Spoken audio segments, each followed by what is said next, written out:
সে হলো ময়ূক রঞ্জন। আমি তো আপনাদের সামনে দিয়ে বলে দিয়েছি ওর নামে একটা মামলাও হচ্ছে। এরা টিভিতে বসে বসে ডায়লগ মেরে চট্টগ্রাম দখল নিয়ে নিল।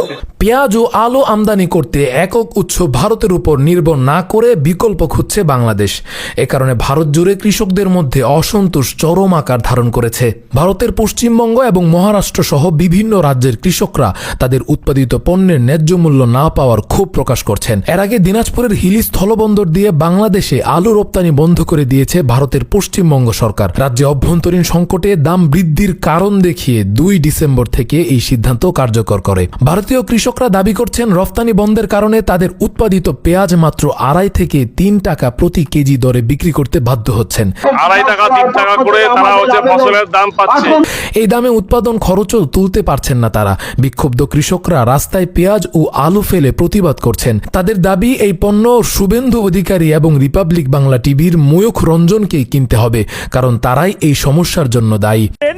বাংলাদেশকে আমেরিকা বানাবেন, নাচুন আপনারা।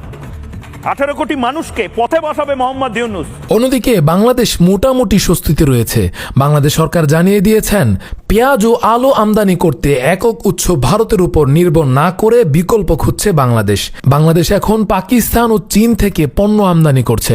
সরকারের এই সিদ্ধান্তের ফলে বাংলাদেশের বাজারে স্থিতিশীলতা বজায় থাকবে বলে আশা করা হচ্ছে। ভারতের কৃষকরা অভিযোগ করছেন কিছু সংবাদ মাধ্যম, বিশেষত রিপাবলিক টিভির সাংবাদিক ময়ূখ রঞ্জন বাংলাদেশ সম্পর্কে মিথ্যা প্রচারণা চালাচ্ছেন। এর ফলে 2 দেশের মধ্যে ব্যবসায়িক সম্পর্ক খারাপ হয়েছে এবং রফতানি বন্ধ হয়েছে। ক্ষুদ্র কৃষকরা ময়ূখ রঞ্জনের বাড়ি ঘেরাও করে তার বাড়ির সামনের রাস্তায় আলু এবং পেঁয়াজ ফেলে বিক্ষোভ প্রদর্শন করছেন। ময়ূখ রঞ্জনকে কৃষকদের মধ্যে বিভ্রান্তি সৃষ্টি এবং বাংলাদেশ সম্পর্কে ভুল তথ্য ছড়ানোর জন্য অভিযুক্ত করা হচ্ছে। তার প্রোপাগান্ডা ভারতীয় কৃষকদের আর্থিক সংকটে ফেলে দিয়েছে। বিশেষ করে তিনি বাংলাদেশে নাকি বিশৃঙ্খলা চলছে এবং ভারতীয় পণ্য আমদানি না করলে বাংলাদেশে খাদ্য সংকট তৈরি হবে এমন মিথ্যা খবর ছড়ানোর অভিযোগে অভিযুক্ত। ভারতের গ্রামীণ অর্থনীতি এমনিতেই চাপে রয়েছে। এর মধ্যে রফতানি বন্ধের ফলে কৃষকদের জীবন আরো দুর্বিষহ হয়ে উঠেছে। অনেকে পণ্য বিক্রি করতে না পেরে আত্মহত্যার পথে যাচ্ছেন বলে খবর পাওয়া যাচ্ছে। 2.5 টাকা 3 টাকা করে তারা ফসলের দাম পাচ্ছে। ফলে কৃষকের আত্মহত্যা ইতিমধ্যেই শুরু হয়ে গেছে সারা বিভিন্ন জেলাগুলোতে।